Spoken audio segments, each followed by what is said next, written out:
Assalamualaikum warahmatullahi wabarakatuh. Bismillahirrahmanirrahim.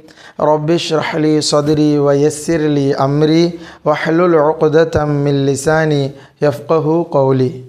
அன்பிற்கினிய மாணவ செல்வங்களே, அல்ஹம்துலில்லாஹ், தொடர்ந்து நாம் சேர்த்து எழுதக்கூடிய வடிவங்களை பார்த்து வருகின்றோம்.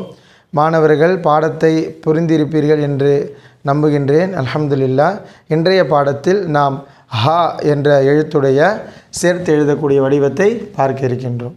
அதற்கு முன்னால் பயிற்சி: மீம், லாம், காஃப். ஹா, மீம், லாம். ஐன், மீம், லாம். ஜீம், பா, லாம். ஸாத், பா, ரா.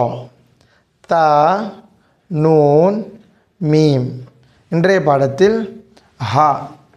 இந்த ஹா தொடக்கத்தில் இவ்வாறாக எழுதப்படும், இடையில் இவ்வாறாக எழுதப்படும், இறுதியில் ஹா இவ்வாறாக எழுதப்படும். உதாரணத்திற்கு ஹும் என்று எழுதினால் இவ்வாறாக எழுதப்படும். அதே போல் அன்ஹும் என்று எழுதினால் ஹா இவ்வாறாக இருக்கும்.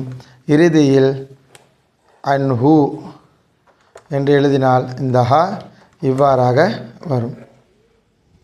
ஆக இந்த ஹாவிற்கு 4 வடிவங்கள்: தொடக்கத்தில் ஹா, நடுவில் ஹா, இறுதியில் ஹா.